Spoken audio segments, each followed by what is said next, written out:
Como ya les mencioné, hoy vamos a hablar de lo que es la unidad número 5. Ahí justamente alguien se quiere sumar, creo. La unidad número 5, ¿verdad? Bien, ¿de qué trata la unidad número 5 justamente de microeconomía? Prácticamente vamos a hablar de lo que son las empresas, la producción y los costos, ¿verdad? ¿Quién más, digamos, quién menos no conoce lo que es una empresa, ¿verdad? O cuál es el objetivo de toda empresa, ¿verdad? Sabemos bien que por principio contable, ¿verdad? Inclusive por definición contable, se refiere a empresa justamente a una organización que persigue, digamos, un fin, digamos, común entre todos. ¿Cuál es el objetivo de toda empresa? ¿Me pueden decir un poquitito, contadores? ¿Cuál es el objetivo principal de toda empresa? ¿Qué es lo que están buscando las empresas cuando alguien habla para su empresa? ¿Qué es lo que busca? Para los acabos. ¿Mm? ¿Cuál es la definición de empresa desde el punto de vista contable? En el libro de Aguayo, lo creo que ya está en la contabilidad básica, ¿verdad? ¿Qué nos dice? Contadores. ¿Mm? ¿Cuál es la definición básica de contabilidad? ¿Alguna idea de lo que es empresa, mejor dicho? ¿Gente? Nadie sabe lo que es una empresa.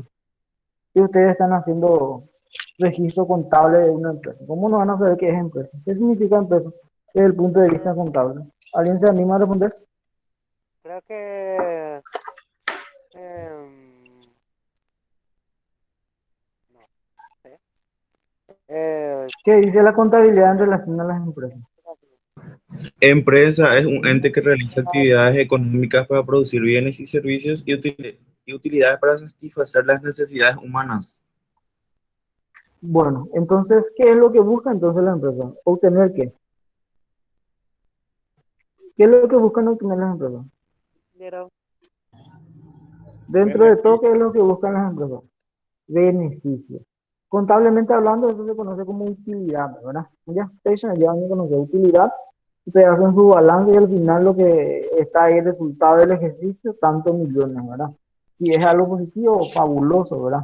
Eso significa de que la empresa obtuvo ganancias, ¿verdad? Entonces, el objetivo de toda empresa, digamos, empresas con fines de lucro, porque están las empresas sin fines de lucro también, que lo que no, las empresas sin fines de lucro no buscan justamente beneficio, pero sí las empresas con fines de lucro lo que buscan entonces es obtener beneficio o utilidad a través de las actividades que desarrollan. Puede ser cualquier tipo de actividad relacionada a una organización, ¿verdad? Estas empresas están organizadas, ¿verdad? ¿Cómo están organizadas? Y bueno, para que pueda, digamos, existir tu empresa, existe algo fundamental que sí o sí debe estar presente, ¿verdad? ¿Qué es lo que se necesita? Sí o sí. Y bueno, se necesita capital, ¿verdad? Si no tenés capital, es muy probable que no puedas crear para tu empresa, ¿verdad? ¿Por qué? Porque la empresa va a necesitar una inversión inicial, ¿verdad? Entonces ustedes cuando hacen su libro de inventario, anotan, por ejemplo, muebles y útiles, terreno, edificio, caja, disponibilidades, ¿verdad? A inventario, ¿verdad? Es decir, todo lo que necesita uno para que pueda, digamos, iniciar las operaciones económicas de la empresa. Entonces, cada Hola, empresa profe. nos dice el material. Sí, ¿qué pasó? ¿Quién habla? ¿Hola? ¿Sí? ¿Qué pasó? Bueno, entonces la empresa y su problema económico, ¿verdad? Cada empresa es una institución que contrata factores de producción. ¿Y qué son los factores de producción? Eso vimos ya en la unidad número 1. ¿Cuáles son los factores de producción? Tierra, trabajo, capital, tecnología, habilidades empresariales, justamente, ¿verdad? ¿Y los organiza para qué? Para producir y vender bienes y servicios. Nuestro objetivo es pronosticar el comportamiento de las empresas. Para lograrlo necesitamos conocer cuáles son los objetivos de una empresa y las restricciones con las que se enfrenta. Entonces, cada empresa, digamos, es una institución independiente como una persona también, ¿verdad? pero hay algo común entre ellos. ¿Por qué? Porque contrata factores de producción, necesita tierra, trabajo, capital, habilidades empresariales, necesita justamente tecnología para producir y vender bienes y servicios, ¿verdad? Entonces estas empresas se enfrentan a lo que se conoce como restricciones, pero dentro de todo, lo que busca toda empresa es la obtención de beneficio económico. Los contadores, los contadores miden los beneficios de una empresa para asegurar que ésta pague la cantidad correcta de impuestos, por ejemplo, sobre la renta, para mostrar a sus inversionistas cómo están utilizando sus fondos. Entonces ustedes contadores van a quitar la fotografía justamente de la empresa hasta el 31 de diciembre, por ejemplo, y le presentan justamente a los inversionistas. ¿Sí? Es un grupo de accionistas. ¿Qué es lo que le interesa al accionista? Obtener ganancia, ¿verdad? Para los entonces la contadora es justamente la Oyapúa, o revisar o organizar los datos y construye, al final se elabora un balance en donde se muestra si hubo o no ganancia, ¿verdad? Y en ese balance ya está todos los datos correspondientes, cuánto fue el beneficio, cuánto fue el, digamos, cuánto tenemos como disponibilidad, cuánto es nuestro patrimonio, cuánto es nuestra deuda, a cuánto asciende, por ejemplo, nuestro activo fijo. Todo esto está dentro justamente de lo que es un balance, pero algo fundamental que siempre le interesa a todo inversionista es el beneficio económico. Eso es lo que se busca al final, ¿verdad? En cambio, los economistas miden las utilidades de una empresa para pronosticar las decisiones de que toma una empresa, y el objetivo de estas decisiones es maximizar los beneficios. Entonces lo que buscan las empresas entonces es maximizar los beneficios. Los beneficios económicos son igual al ingreso total menos los costos total, midiendo el costo total como el costo de oportunidad de producción. Entonces los beneficios económicos, como definición económica, sería todos los ingresos menos los egresos, ¿verdad? Entonces, digamos, lo que te sobra una vez que gastes, que reste todo lo que haya, ¿verdad? Lo que tengas que pagar, entonces el beneficio económico es lo resultante. Y como les mencioné, ¿verdad? El objetivo de toda empresa es la maximización de como objetivo. El objetivo de una empresa es maximizar sus beneficios o utilidades.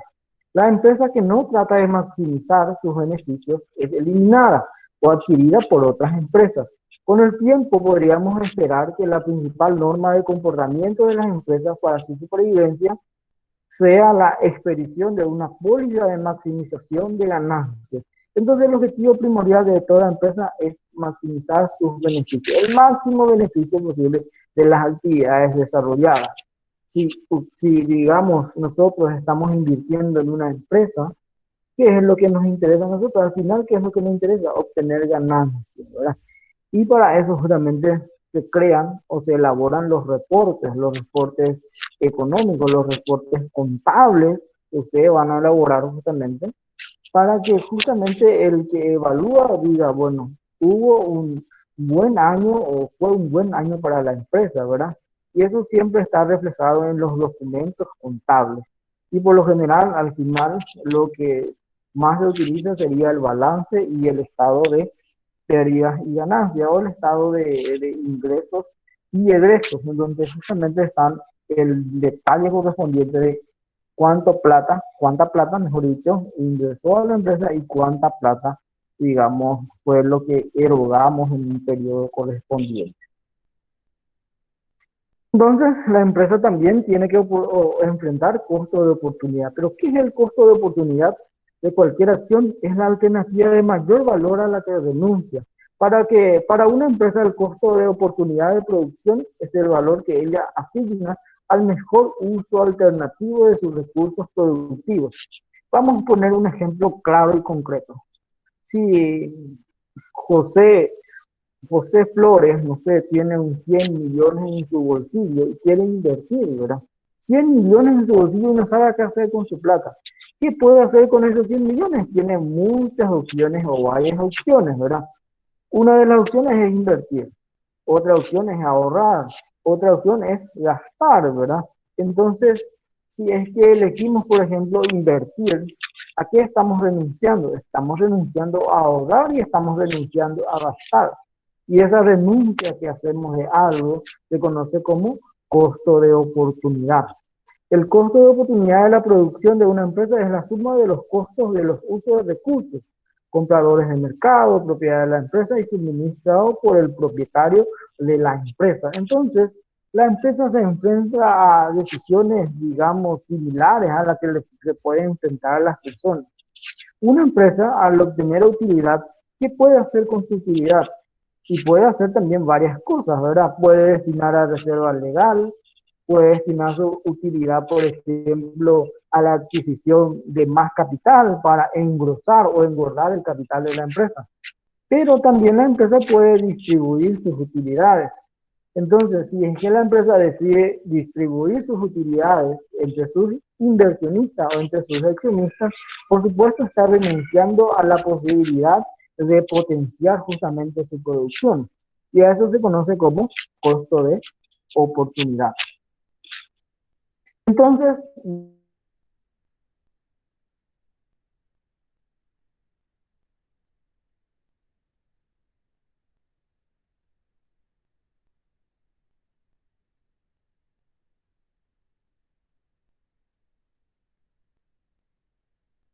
y también incurre en costo de oportunidad en los recursos propiedad de la empresa, ¿verdad?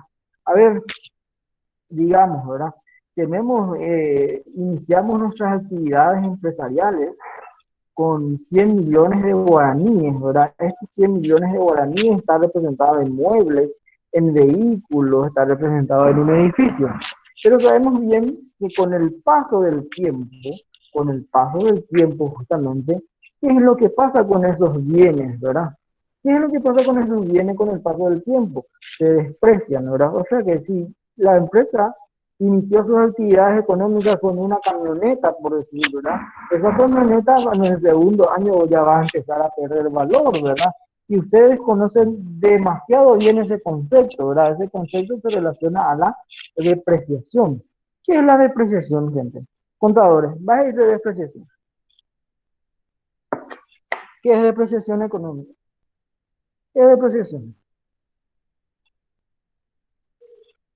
Cuando ustedes hacen su libro diario al final del año, bueno, se depreciaron los muebles, se depreciaron los vehículos. Esa es la depreciación.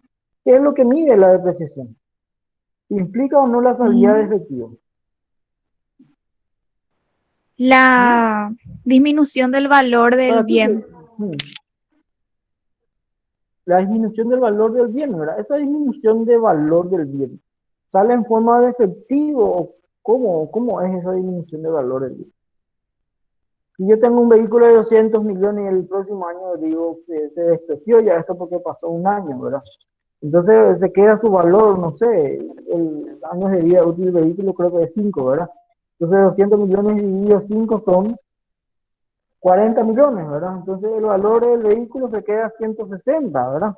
Pero ese 40 millones que se resta, ¿eso te sale en forma de efectivo o no? ¿O ese se deja constancia nomás? No creo. ¿Para qué sirve la depreciación? No sé. ¿Mm? ¿Mm? ¿Qué es lo que mide la depreciación? El valor de una El antigüedad. desgaste de los bienes, ¿verdad? No sé. ¿Mm? Entonces la depreciación lo que hace es, ¿qué pasó? ¿Alguien quiere hablar? ¿Qué es lo que hace la depreciación aquí? ¿Qué es lo que mide? Mide cuánto, digamos, se desgastó un bien en un año correspondiente, ¿verdad? Y para eso existe toda una escala, inclusive, de años, donde mide justamente la depreciación de los bienes con el transcurrir de los años contables, ¿verdad? Los edificios, sabemos bien que un edificio se desprecia en forma mucho más lenta, por ejemplo, que un vehículo, ¿verdad? Por eso los años de vida útil de un edificio creo que es 40, ¿verdad? Algo por el estilo. Entonces, digamos, tiene más tiempo para medir ese desgaste.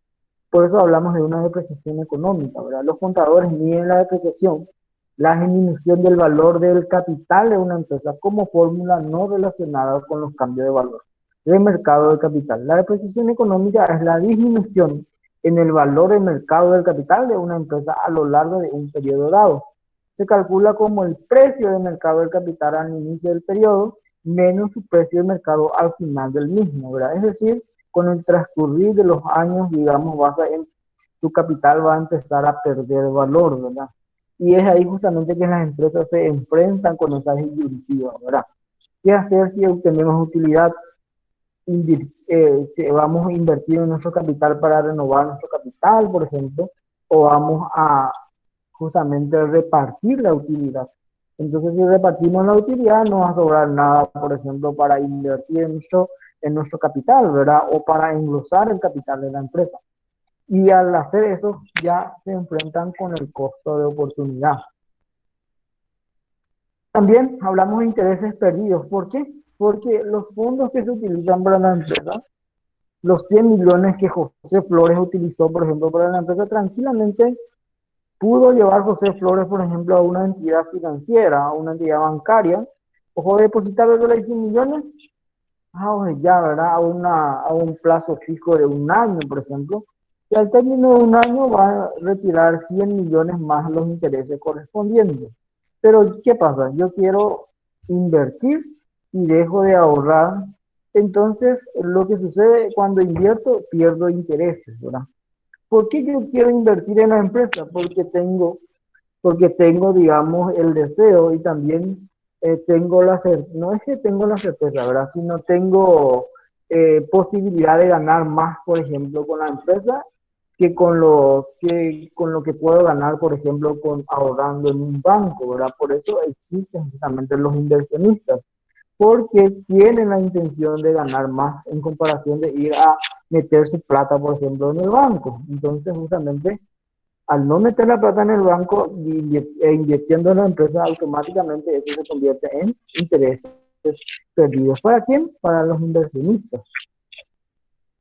Bien, entonces también tenemos que hablar de los recursos suministrados por el propietario de la empresa, ¿verdad? El propietario de la empresa, si es una empresa individual, por ejemplo, que abunda acá por nuestro medio, ¿verdad? Una microempresa, por lo general le suministran sus propios, digamos, sus propias habilidades a las empresas, ¿verdad? ¿Cómo se entiende eso? Bueno, yo tengo, no sé, una carpintería, ¿verdad? En vez de yo invertir en una carpintería, yo soy carpintero. Entonces estoy brindando justamente mi propia habilidad, mi propia empresa, ¿verdad? Y eso es, digamos, lo que sucede en la mayoría de las microempresas, donde el propietario mismo otra vez es el que aporta mano de obra. Es decir, yo soy propietario, yo soy obrero, yo soy propietario y soy empleado. Entonces, digamos, los recursos administrados por la empresa, el propietario de una empresa podría suministrar tantas habilidades empresariales como trabajo, ¿verdad? Yo puedo proporcionar la habilidad para administrar la empresa e inclusive puedo proporcionar mano de obra. Me convierto, aparte del propietario de la empresa, también me convierto en un obrero, ¿verdad? Y con eso voy a estar ahorrando. Y eso se refiere al trabajo del propietario. Además de sus habilidades empresariales, el propietario de una empresa también puede proporcionar trabajo, incluso sin recibir salario. Y eso también es algo que sucede en la mayoría de las microempresas, por ejemplo. Yo soy propietario, yo soy empleado, pero yo no cobro, ¿verdad? Yo cobro lo que yo tengo al final, es el beneficio. Y ese beneficio que recibo es el beneficio de invertir, pero no cobro, por ejemplo, por ser obrero. El costo de oportunidad de trabajo del propietario es el ingreso salarial al cual renuncia al no trabajar en la mejor alternativa de empleo. Entonces, en vez de ir a trabajar, por ejemplo, en otra empresa, yo trabajo en mi propia empresa, porque uno de mi empresa es pequeño, por ejemplo. Entonces, yo soy propietario y yo soy empleado a la par, ¿verdad? Y eso se conoce como, esto puede proporcionar, justamente el propietario le puede proporcionar a la empresa. Esto cambia cuando la empresa digamos, tiene una estructura mucho más amplia, una envergadura más grande, ¿verdad? Bueno, digamos que soy accionista, ¿verdad? Pero algunos accionistas también son funcionarios de la empresa en donde tienen sus acciones también. Entonces, en ese sentido, también le brindan justamente digamos, sus recursos a la empresa. Pero hay algunos accionistas que no tienen ningún vínculo laboral con la empresa, ¿verdad? Son solamente inversionistas propiamente dicho. Y todas las empresas, mejor dicho, existen digamos, restricciones en la vida empresarial. Existen tres características en el ambiente de una empresa que limitan los beneficios máximos que puede obtener. Estas son: la empresa se puede enfrentar a limitaciones tecnológicas, de información y las limitaciones o restricciones del mercado. ¿Qué implican las restricciones tecnológicas? El aumento de los beneficios que puede lograr la empresa está limitado por la tecnología disponible. Por ejemplo, al utilizar su planta y sus trabajadores actuales, Ford puede producir un número máximo de automóviles por día.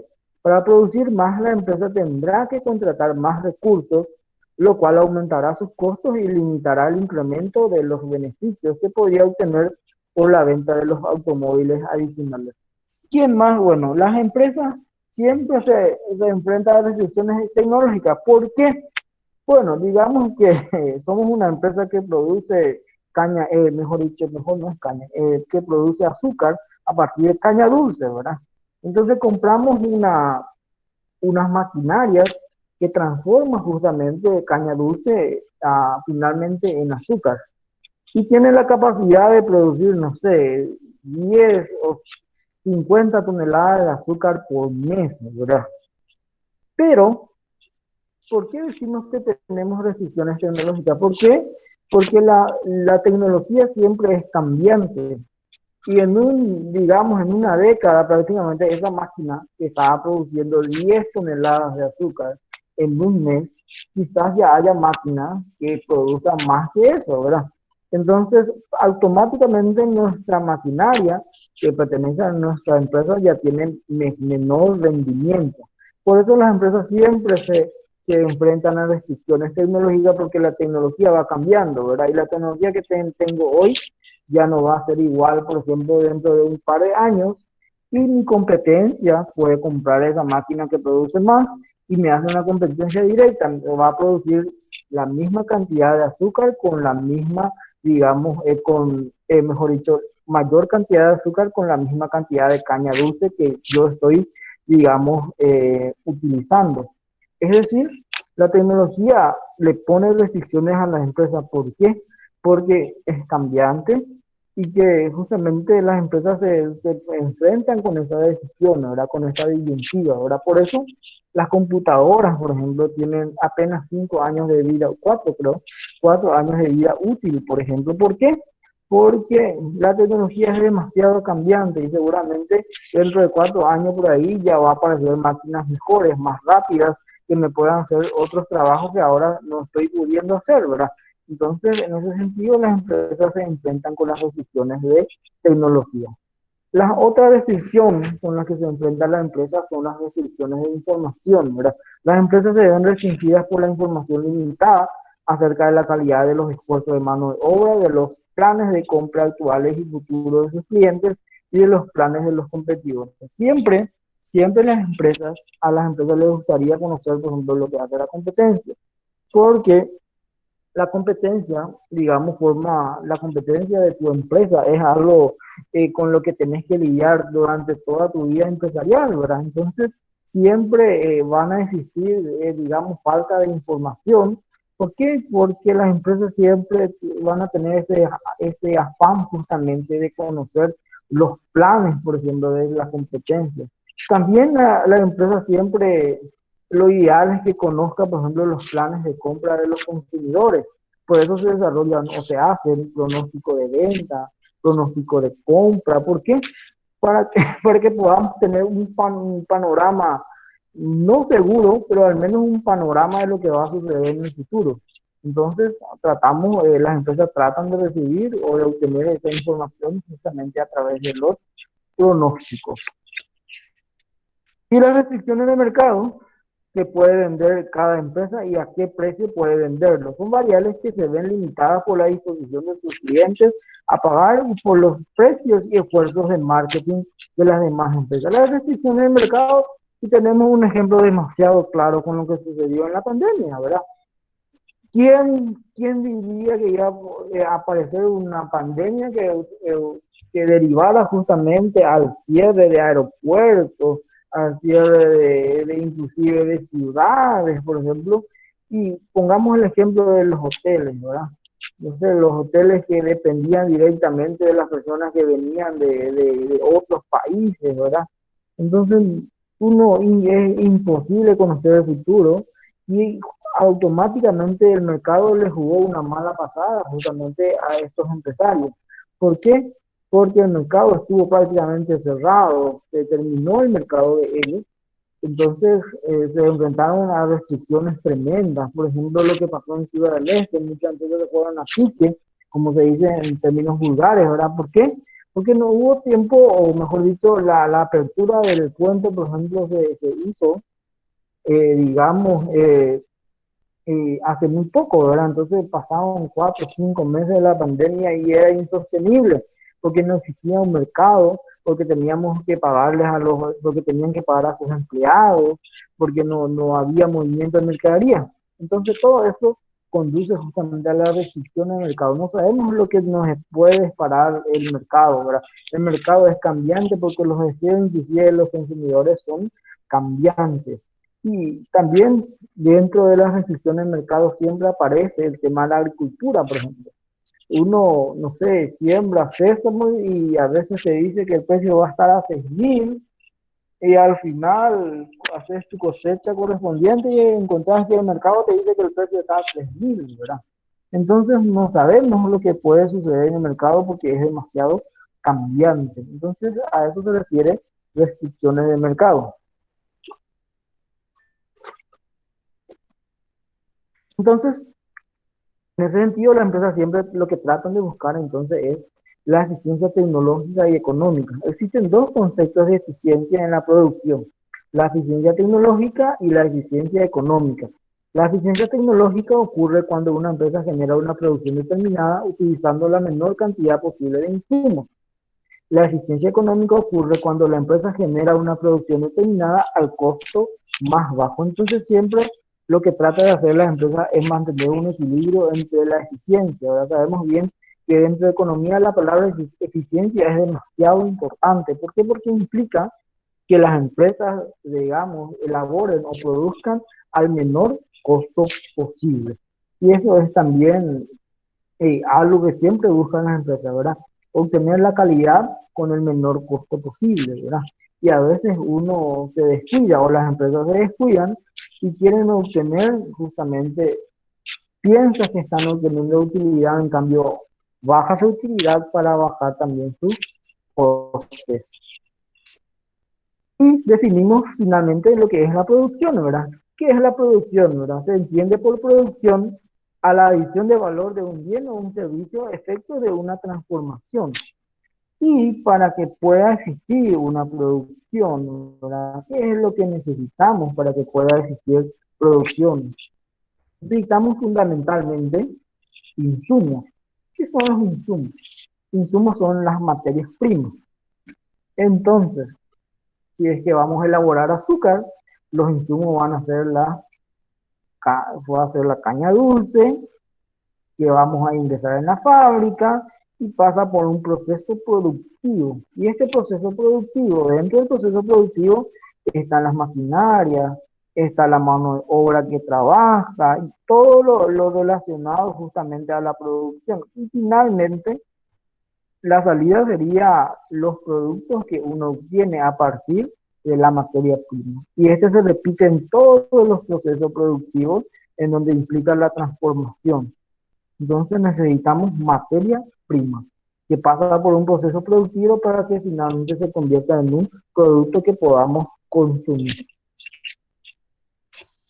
Y a partir de esto se formula la función de producción y la relación entre producción e insumo.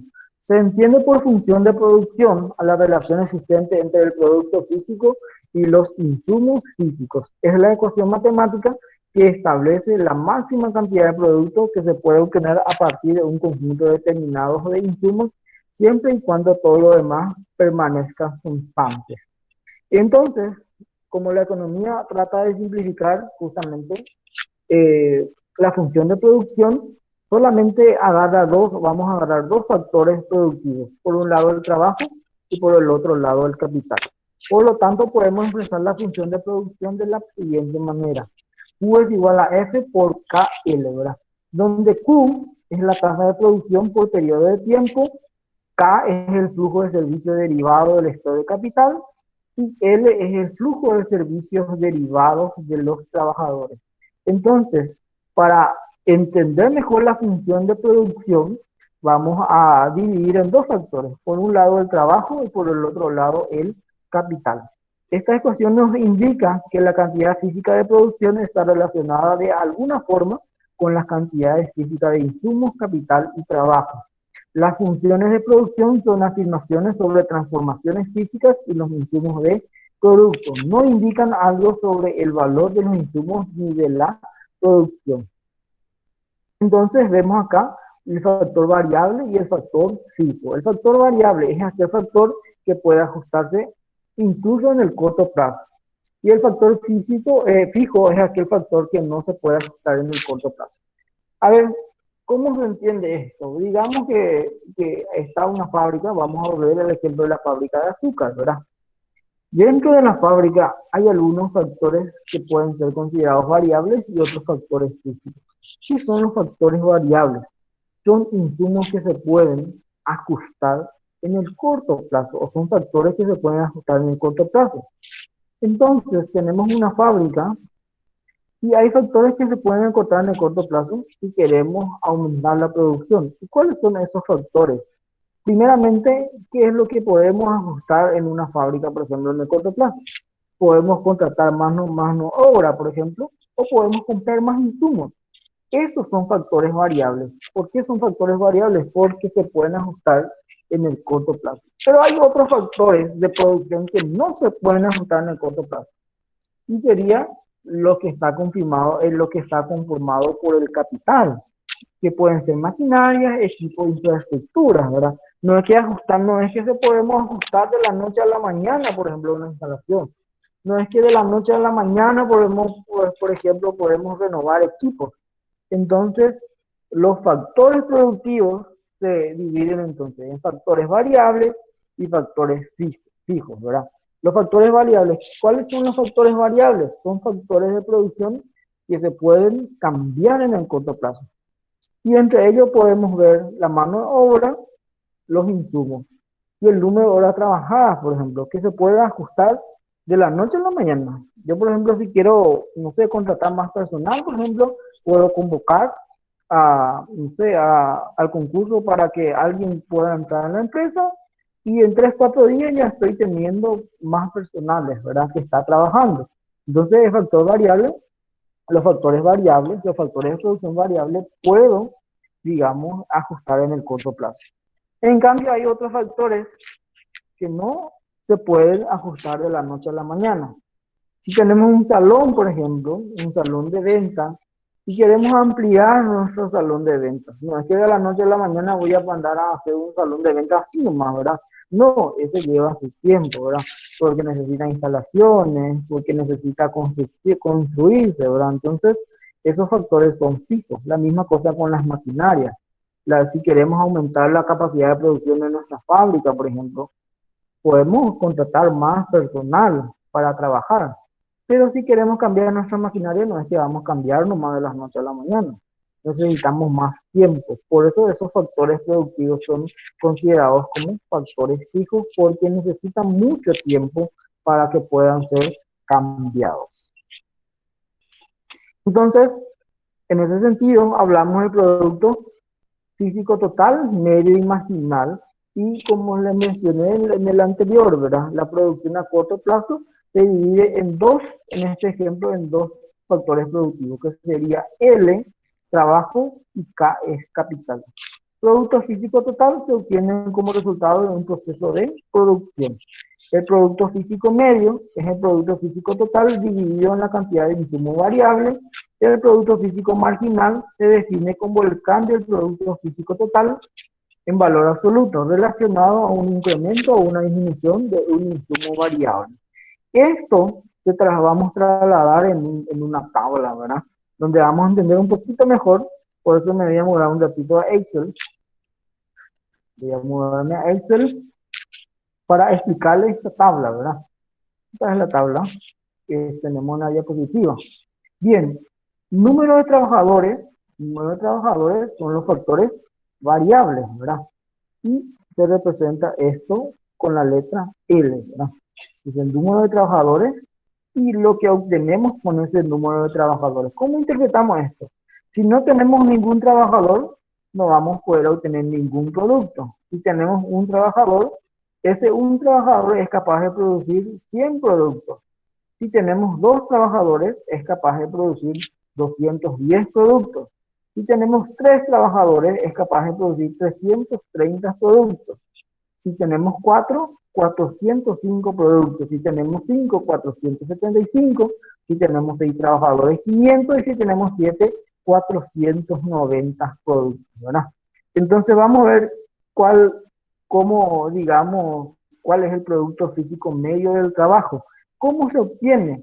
Vamos a dividir el producto físico, el producto total dividido el número de trabajadores. Vamos a ver rendimiento por trabajador, que sería el producto físico medio. Y lo que se hace es dividir 100 dividido 1. 100 dividido 1 es 100. Entonces, este trabajador, por supuesto, ¿verdad? Un trabajador produce 100 productos. Vamos a ver qué pasa con dos trabajadores. Obtienen 210 productos dividido dos trabajadores, entonces son 105. ¿Cuál es el rendimiento por cada trabajador? Es 105. Con tres trabajadores podemos obtener 330 productos dividido 3 y el rendimiento por trabajador entonces es 110. Con 405 dividido 4, el rendimiento es 101,25 productos por trabajador. Con 5, 475 dividido 5 es igual a 95 productos por trabajador y 500 dividido 6 es igual a 83 productos por trabajador y por último 490 productos con 7 trabajadores, el rendimiento promedio por cada trabajador es 7. ¿Qué es lo que podemos notar acá? Podemos notar que con un trabajador se obtiene 100 productos, con 2 por cada trabajador 105, por 3 110, por 4 se obtiene por cada trabajador 101 productos y empieza a disminuir. ¿Por qué ustedes creen que empieza a disminuir? Y bueno, si yo tengo 1, 2, 3 trabajadores y quiero producir más, ¿verdad? Imagínense que estamos en un salón, ¿verdad? Y empezamos a contratar a más trabajadores. Va a llegar a un punto en donde van a haber demasiados trabajadores y puede ser que le suceda que y como se dice, ¿verdad? Y ya no tiene el espacio suficiente, por ejemplo, para trabajar. ¿Por qué? Porque solamente se está moviendo un factor de producción. No estamos tocando ningún otro factor de producción. Pero si de repente contratamos más trabajadores y ampliamos nuestro local, por supuesto vamos a obtener más rendimiento de los trabajadores. Entonces llega un punto en donde el producto físico medio por trabajador empieza a disminuir, es mucho menor, ¿verdad? También sabemos que cuando tenemos más trabajadores, quizás algunos se hagan del letradito, ¿verdad? Y ya no trabajen igual en comparación, estando 2, 3 trabajadores, ¿verdad? Entonces, oye, como se dice, ¿verdad? Y esto hace que el producto físico medio del trabajo también disminuya. Entonces, podemos ver que, lo ideal es que la empresa tenga ¿cuántos trabajadores? Tenga hasta 3 trabajadores, ¿verdad? Hasta eso es ideal. Porque después de eso, cuando tenga 4, ya el rendimiento por trabajador ya va a ser menor. Y ahora vamos a ver cuánto es el producto físico marginal del trabajo, ¿verdad? ¿Cómo se calcula esto? Se resta el producto total menos el producto total anterior, que es el 0, entonces 100. Si le agregamos un trabajador, 210 menos 100, tenemos 110. Si le agregamos otro trabajador, 330 menos 210. Si le agregamos otro trabajador, 405 menos 330. Y le agregamos otro trabajador, 475 menos 405. Si le agregamos otro trabajador, 500 menos 475, perdón. Si le agregamos uno más, es 490 menos 500. Bien, entonces, ¿qué es lo que sucede acá? Bueno, a la par que le agregamos un trabajador adicional, obtenemos mejores rendimientos hasta este punto, ¿verdad? Donde el producto físico marginal del trabajo es 120 y después empieza a disminuir. ¿Por qué empieza a disminuir? Porque existe una ley de rendimientos decrecientes. ¿Qué nos dice esa ley de rendimiento decreciente? Que si aumentamos solamente uno de los factores productivos, va a llegar en un punto en donde, digamos, va a llegar a un punto en donde el rendimiento o el producto marginal del trabajo va a ser menor, ¿verdad? O el producto físico medio del trabajo va a ser menor en comparación a los niveles anteriores. Si queremos mejorar esto, lo que tenemos que hacer entonces, a la par de aumentar el número de trabajadores, tenemos que aumentar también otros factores productivos, especialmente el capital. Entonces, si analizamos esto acá, ¿cuál sería, digamos, el número de trabajadores óptimo para la empresa? Y el número de trabajadores óptimo sería 3, ¿verdad? Donde el producto físico medio del trabajo por persona es 110 y el producto marginal del trabajo es 120. Y ustedes podrán notar, por ejemplo, con 7 trabajadores, el producto físico marginal es menos 10. Es, digamos, ya, este es inaceptable, ¿verdad? ¿Por qué? Porque a la par que aumentamos más trabajadores, ya el rendimiento es mucho menor en comparación a los niveles anteriores. Entonces, con este cuadro inclusive podemos ver cuál sería, digamos, la cantidad óptima de trabajadores que puede tener una empresa. Y esto se tiene que graficar, ¿verdad? Como, digamos, siempre en economía, ¿verdad? ¿Y cómo se grafica? Por un lado se pone el producto físico, producto total, y por el otro lado el producto físico medio y marginal. Y este gráfico que ustedes ven es el resultado de esta columna, que es de la columna del producto físico total, producto total. Entonces, número de trabajadores de 0, que es el origen. Con 1, 100. Entonces, 1, 100. 2, 210. 2, 210. 3, 330. 3, 330. 4, 405. 4, 405. 5, 475, 5, 475, 6, 500, 6 con 500 y 7 con 490. Abajo hay que poner, por ejemplo, el número de trabajadores y al costado se pone el producto total del mismo. Y en otro gráfico, porque los valores son menores, porque la escala es menor, hay que elaborar la curva del producto físico medio y marginal. Primero empezamos del producto físico medio. Con un trabajador obtenemos 100, con 2 trabajadores 105, con 3 trabajadores 110, con 4 trabajadores 101,25, con 5 trabajadores 475, con 6 trabajadores 83 y con 7 trabajadores 70. Y esta es la curva del producto físico medio. Y finalmente la curva del producto físico marginal. Con un trabajador, 100. 1, 100. 2, 110. 3, 120. 4, 75. 5, 70. 6, 25. Y 7 trabajadores menos 10. Ven ustedes que ya esto es negativo. Y unimos todos los puntos. Entonces tenemos por un lado la curva del producto total y por el otro lado la curva del producto físico medio marginal. Y como les dije, existe una ley de los rendimientos decrecientes. Manteniendo constante la tecnología y todos los insumos, excepto uno de ellos, en este caso vimos el ejemplo del trabajo, a medida que el insumo variable se incrementa, en montos iguales, más allá de cierto punto, la tasa de incremento del nivel de producto resultante disminuirá. Dicho de otra manera, después de cierto punto, el producto físico total marginal del insumo variable comenzará a disminuir y como ya vimos, ¿verdad? Después de cierto punto, a partir de estos puntos, el producto físico marginal del trabajo empieza a disminuir. Eso es lo que nos dice la teoría en relación justamente a la variación que pueda tener los insumos. En este caso, solamente si modificamos el trabajo. Y hasta ahí vamos a desarrollar hoy.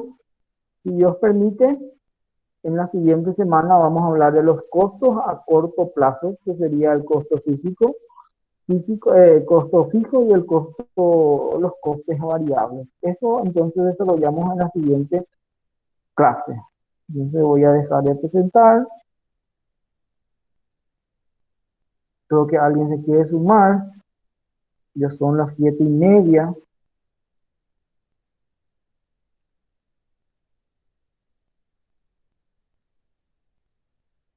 Por favor, gente, si es que se suman un poquito antes, porque las 7:30 me sumamos, no, más para